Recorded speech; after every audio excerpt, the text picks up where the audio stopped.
Thank you, Rebbe Jacobson. That was really unbelievable. I think that usually when people have a Shloshim, sometimes it's a little bit more formal and serious, and I actually love that people were laughing a lot tonight. That was very Chaya. I just want to thank a few people who put in time and effort to help out with this evening. Rebbe Jacobson for coming out tonight. Thank you to Malkiel Graydon, Rebbe Kesselman, Rivki Markowitz, Abigail Rosenblatt, Rachel Vistomsky, and Mushka Lightstone. Thank you so much. May you only be involved for happy occasions. We also want to thank our children, Geni, Chanale, Dovi, Chaya, Maishi, Sarachel, and Levi, who continue as before, and even more so, for being our source of strength, of joy, of inspiration, and love.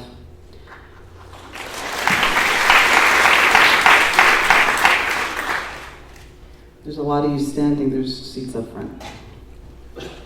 Mainly to one of the most unbelievable individuals that I've ever come across.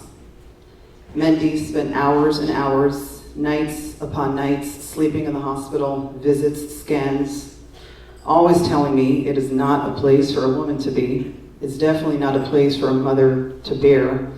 And he knew every time I was there, my heart was wrenched out. And every time I wanted to go, he said, no, go to work, go out with your friends, have fun, relax, enjoy, be with the kids. Of course, we have many close to Chaya also who eased much of those visits and shifts, and we are forever grateful to you, and please keep in touch for good things. I'm not going to say tons of stories. Chaya's life was one big story, but we will continue to post, so please continue sending them in, emailing them to smilesforchaya.com as we will keep posting them up. When it comes to Chaya, it's a balance. When it comes to talking and doing things because of who Chaya was, as Rebbe Jacobson said, we are here to also celebrate her life, to do things in her name, her legacy, her impact, who she was. She doesn't allow us to lose sight of her ever-present sunny warmth and smile. If there was someone who was the perfect balance, it was Chaya. We could see it in her name. Chaya, life. Mushka, Rebbe Jacobson mentioned fragrance, also as a spice, nutmeg. She was truly symbolic of this role, which is the role of every chassid, of every Jew, to bring Chaya, life, into the mundane, mushka, and infuse it and make it holy. Chaya truly epitomized this. She was this unbelievable lamplighter and affected all kinds of people by bringing such a spirit of joy and life into any situation that she ever came across, to the point where all of us, those people, continued to spread that message of light and inspiration to the next person, and on and on. Chaya lived out her life through song and dance and laughter. She was like this from the day she was born, and that is how she courageously battled for 2 years as an unbelievable warrior, brave, vibrant, alive, and full of joy until her last minutes. She loved to perform in any capacity, and she was born a natural star. Her teacher in kindergarten told me back then, Chaya, watch, she's going to be CEO of America one day. She definitely was CEO of my house, and I think wherever she graced her presence with. Those golden and blessed characteristics paved the way for her and gave her what she would need to take center stage throughout this ordeal. My father said at the Levaya, the funeral, he didn't expect to be getting up again to talk in such tragic circumstances again. Neither did I. I spoke at my mother's Shloshim 5 years ago. That was supposed to be it. And the next step was Mashiach. Who would have imagined such a horror, a sickness we all want eradicated from the face of this earth? It is not something I'm doing easily at all, but we're talking about our Chaya, simply to us, just our child, if for nothing else that she stood for. My father, myself, and all of us should never get up to talk again, and only for simchas, and the ultimate simchas we greet Chaya, my mother, and all of our loved ones. We always knew what we were blessed with. We didn't discover this too late. We didn't discover this right now or after the fact. We thankfully, Baruch Hashem, don't have many regrets at all or missed opportunities with her. She was a gorgeous, unique, smiling, fun, fiery, fascinating jewel that blows you away. Literally every positive adjective there's out there describes her. It was having $1 billion worth of the very best every single day and more.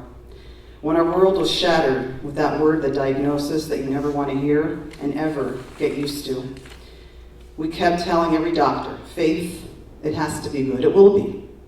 But we also had Chaya to fall back on. She made it easier by the type of child that she was. She infused us with total strength and energy and inspired us every single day. She acted like it was a nuisance to her. It was in her way of going to school, of having fun, doing what all the rest of the kids around her were doing. She never once complained or questioned. She accepted, and her bitachon, her faith, was unbending always. Her mind matured beyond her years in many ways, but she was always just Chaya, a spunky kid, normal, just as we liked it and wanted it to be. The rest of the world, who didn't know her yet, was introduced to our jewel for reasons which were beyond our control. We were humbled by the level of love and caring, support, and generosity of spirit so deep we will never forget the lessons learned. I was her secretary 24/7, trying to keep up with the constant request to take Chaya out, happily I should add, so we can give her the best life that we can, while balancing her, wanting her at home for ourselves as well, not that Chaya would ever just stay home, and her life in and out of treatments. What a busy socialite. Besides her regular school events, programs, kids, shul events, bas mitzvahs, she had a whole other life going on with teens and adults as well, who besides being incredible, they recognized opportunities, and they have amazing memories with Chaya now as well.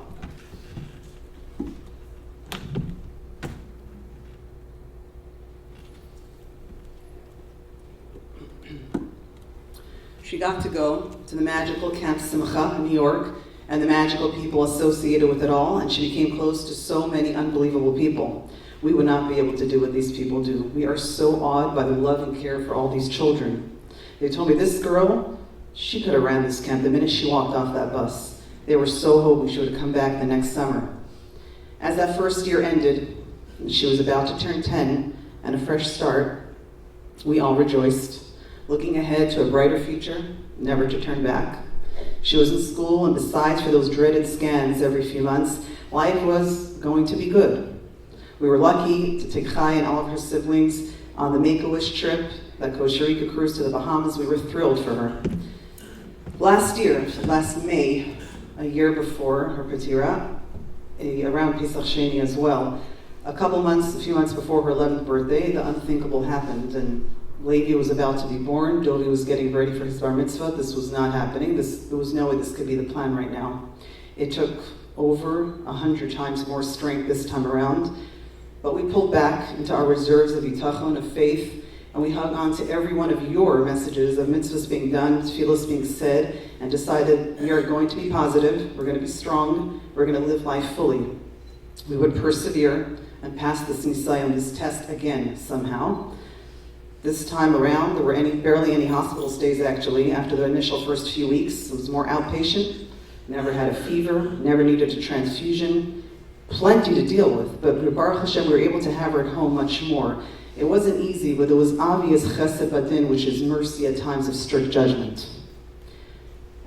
We stayed strong, we stayed upbeat, we made these conscious decisions not to let it engulf us, define us, or get to us every time those scans came back. But we needed to be strong and positive for Chaya, for our kids, and for ourselves. Always easier said than done, yet the one thing we can try to control in life is our attitude. Chaya had zero idea about the scans we're getting. She never knew, and that is why she had such a powerful zest and spunk for life, literally till the end. She was always hoping and assumed things were almost over, quite disappointed at having to try something else again, yet she would let that feeling pass over pretty quickly and was determined to just get it out of the way. As the pain worsened just recently, we started giving her strong meds, and she still kept up every single thing she could at any single time, to the point where I literally used to make fun of her all the time. Chaya, you really don't need to be that kid that opens and closes the light at every single party or program that every single city has to offer. Even at the very end, the last 2 days, she assumed she was suffering from some side effects of a new treatment we just tried. She was still texting back some of you just a few days before.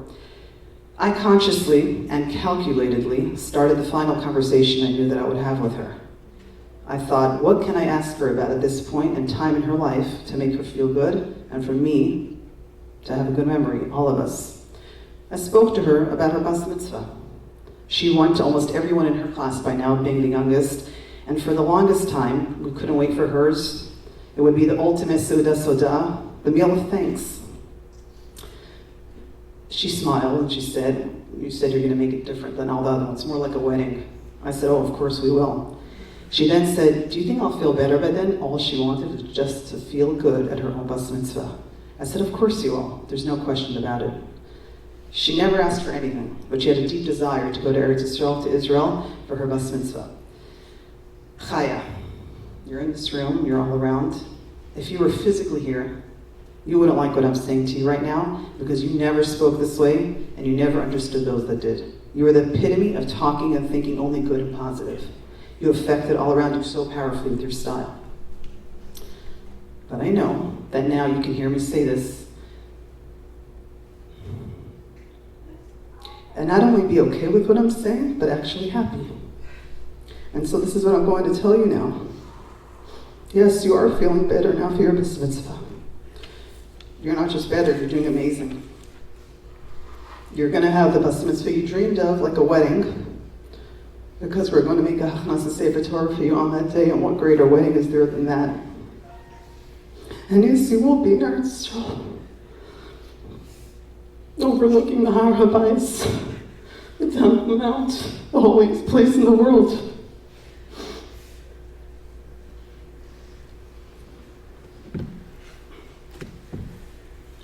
How does a mother say these words to her daughter? It is the most unnatural thing in the world. But these situations are above nature. Who was this holy neshama? Who was this holy soul? Her schus and her merits were obvious. So much learning and tehillim were set around your bedside in a warm, caring Yiddish home, our home, not in a hospital in those final days. I couldn't ask people to say tehillim at that point. I retreated out of the public. What was there to say? I stopped updating what was there to write. My father didn't understand me. Why don't you want people saying tehillim? It's a schus. It's a merit. I said, well, for once, I want privacy. She's my child, and let me be. He persisted, and he cried, and he said, Chaya is everyone's. She's a child of the klal, of the general public. And I cried, and I agreed. That really she should have non-stop schusim for her neshama from all who love and care for her, literally like their own. We asked Hashem to please make her more comfortable. She had such pure faith. She didn't understand. Why is this pain happening to me now? Why is Hashem doing this to me? Where is the cure already? Answers I had to think of while I was trying to keep her pain-free. Baruch Hashem, all pain ceased as she fell into the natural state of peaceful and holy sleep the last few days. My father usually steps into his office after he gives a shiur, his Torah class. This time, unexplainably, he decided to come check on Chaya again, as he did countless times by now. At that exact moment that he walked in, Mendy called me in back into the room at the same time. There was always a Yid with her in the room at this point, not just a nurse. And at that exact moment, the head RN walked in as well. They would come in once a day to check, besides the regular RN that was there, and the one that I liked walked in. Whoever was in that room was exactly who I wanted. Not more and not less, in a physical sense. I felt it unfolding before my eyes. It was so orchestrated. Every detail. The Hashgacha Pratis, the divine providence, was noted and even appreciated at the moment. We shuddered as we said the last holy tefillos with my father following his lead. I don't know how he had the head to turn pages here and there. My father told us not to cry out at Yitzias Neshama as the soul exits the body. So we balanced that control while saying every word we were supposed to and never wanting to take our eyes off of Chaya. She kept going, not taking her last breath until we finished every word. Unbearable to watch, will forever be seared into our memory, yet so, so holy. The RN instinctively reached out to comfort, though Chaya was not aware at that moment, but I told her no, we don't touch anymore. That wasn't easy to say. She respectfully pulled back. The nurses just stood there in awe, and Chaya's eyes naturally opened and looked up as she took her last final peaceful breath. And at that exact moment, Mendy and I looked at her and we watched a tear roll out of her eye. It just settled on her cheek. A girl who'd never cried throughout, but now was saying goodbye to us and didn't want to upset us so. I just wanted to wipe it, caress her face one more time, but it wasn't the time anymore, and now she was in the Elam Ha'emes, the world of truth. Even the act of my father reaching over to close her green, beautiful eyes and cover her was holy, as is dictated by halacha, the Jewish code of law, and helps us navigate at times when our head would not work otherwise. Her levaya, her funeral, was a testament to who she was. So many people, circles, communities.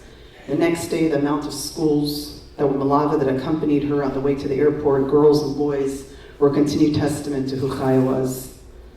The amount of people that came and showed up in Eretz Yisrael and Israel, I forgot how many people she knew there too, and even people she didn't know. So many people that showed up from different yeshivas and communities, not just Chabad, Litvish, Hasidish, modern Orthodox. I said, who are you? Do I know you? They said, no, but we knew who your daughter was. We were all affected. We all said to Hillel, we all prayed, we all davened, and now they were all united, Le'il Nishmasa, for her soul as well. That was the Holy Soul we're talking about. There are many letters in Sfarim that explain about Holy Neshama's holy souls, but Mendy and I both said it's not doing it for us. It's not so much of a comfort, because we know of stories of many, many righteous people and some of the greatest sages that ever lived that lived well into their 90s and 100s. So what does that mean, a holy soul? What we ended up coming back to each time was what I found myself telling my kids a few days before, was the famous story of the couple that came to the Baal Shem Tov, who was the founder of Hasidus in around the 18th century, and they had no children. They kept asking him for a blessing, and finally he gave it to them, only for that child to be taken back to heaven at 2 years old. And the distraught parents came back to the Baal Shem Tov and said, this is not what we asked for. And he explained to them, and to cut a long story short, the soul that they were the parents of had to come back for 2 years to rectify the time that he lived as a child of a king and a queen. It's a fascinating story itself, and for another time. And a time when he was not being brought up in a Jewish home, and he said, are you aware of the schus of who you were the parents of? Obviously that boy had a mission to complete, and by 2 years old it was completed. It's so obvious that Chaya had a specific mission, and it was obviously completed in the most unbelievable of ways. And so we found ourselves asking the unaskable question. If we were asked beforehand, would we have accepted to be the parents of Chaya for only 11 and a half years? It seems like an ungodly question, and yet it's so godly at the same time. We don't fathom how we could have said, no, I would have grabbed her for 1 day. And this was felt everywhere. The cards and the emails that we're still getting from those, not only around the world, but everyone that she came in contact with, like in the medical field, doctors, nurses, staff, and even the home care that just met her for a few days in the house, the last few days, they still write to us about the honor and the privilege of taking care of her, of being inspired, of a special girl. They express so much love, of thoughts and prayers, of missing her, of being so sorry, of her joy and sweetness. They all keep thanking us for allowing them to be a part of this girl's life, of Chaya's life. She created the utmost Kiddush Hashem's sanctification of God's name at all times. I wrote many tear-soaked letters to the Rebbe, and sometimes I would tell Chaya to write in before a scan as well.